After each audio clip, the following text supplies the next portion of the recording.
l'écodim, monitrice de l'écodim. Si ce n'était pas l'écodim ici, elle n'allait pas donner les avantages. Que Dieu te bénisse. 1 Samuel 15, 22. L'obéissance vaut mieux que le sacrifice. Parce que pour Dieu, ce n'est pas d'abord l'effort qui va te payer, mais c'est ton cœur. Le cœur, l'état de ton cœur. Alors s'il te plaît, ne juge pas l'effort d'un autre pour dire, pourquoi lui il a été visité avant moi? Moi je me sacrifie ici plus que lui. Ne juge pas ça. Écrivons et retenons. C'est que tu vois est trompeur. Tu ne sais pas ce qu'il fait en secret. Quand tu juges l'effort de l'autre, tu dis, ah lui il est seulement là, il est seulement assis. Nous travaillons, nous montons, nous descendons. Maman nous envoie, mais lui il est toujours assis. Attention, ce que tu vois n'est pas tout ce qu'il y a aussi des choses dans les secrets. Tu ne sais pas ce qu'il fait dans les secrets. Voilà pourquoi il a été visité. Il ne faut pas avoir l'hôtel de Caïn. Est-ce que quelqu'un m'entend? Non, nous avons l'habitude de le voir ici. Il ne fait rien de grave. Il tient seulement les micros. Mon frère, tu ne sais pas ce qu'il fait dans les secrets. Est-ce que quelqu'un m'entend? Écoutez aussi pourquoi vous ne devez pas juger l'effort ou les efforts des autres. Sois assez sage pour comprendre. Sois assez sage pour comprendre que Dieu, il n'est ni prisonnier de tes caprices, ni prisonnier de tes attentes. Dieu n'est pas prisonnier.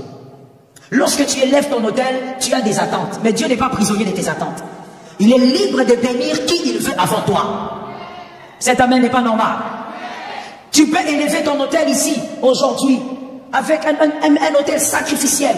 Mais Dieu est libre de bénir celui qui va élever son autel demain matin. Il le bénit avant toi. Dieu n'est pas prisonnier de tes attentes. Je dis à quelqu'un, nos attentes ne sont pas forcément les désirs de Dieu. J'ai aimé cet amen-là. Nos attentes ne sont pas forcément les désirs des dieux. Toi, tu veux que Dieu te visite en 2022, mais lui, il est libre de faire comme il veut. Fais comme tu veux. N'est-ce pas?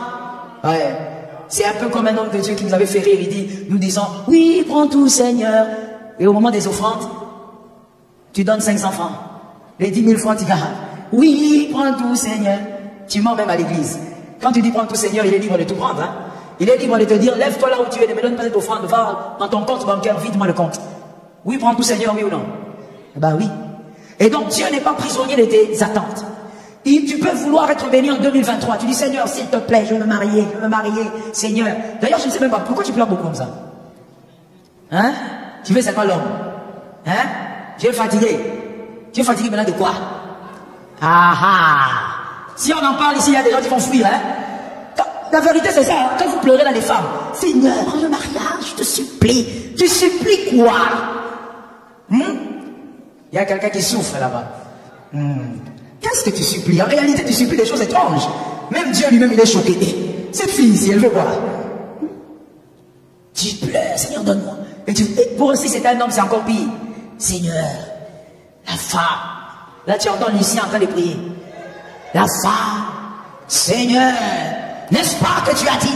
Il va sortir même des phrases que Jésus n'a jamais dit. Tout ça seulement pour la femme. Mais tu cherches la femme là pourquoi? Hein? Ah, la raison là vous-même vous savez. Si je le dis ici, on va encore me crucifier. Vous connaissez la raison vous-même. Tu plais, Seigneur. Mon frère, tu vois ce que tu demandes au Seigneur à la femme là? Il va te faire grâce, il va te donner. Mais tu vois les raisons pour lesquelles tu la cherches. Ça ne sera pas comme ça, frère. Frère, qui a compris?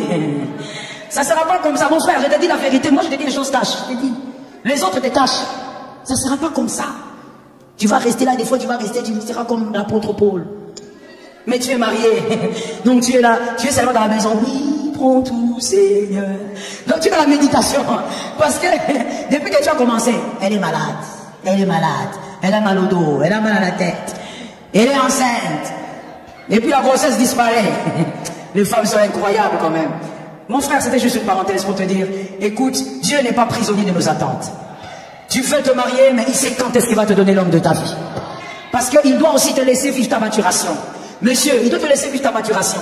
Tu ne dois pas être un homme marié et ta femme te dit, écoute, chérie, tu peux me donner quelque chose pour manger? Maintenant, je n'en ai pas, que je fasse quoi? Que je vole, que je prenne? Tu es chef, non? Tu es chef, tu n'as qu'à savoir ce que tu veux faire. La femme, elle embête le mari même pour rien. Oui. Ça veut dire, elle peut venir, chérie, j'ai mal à l'épaule. Maintenant, il est médecin, et tu dois lui donner une solution, hein, monsieur. J'ai mal à l'épaule. Et puis, elle peut même préciser, j'ai mal à l'omoplate. Ça me fait des douleurs, des pics. Maintenant, toi, ose ne pas regarder quand elle parle.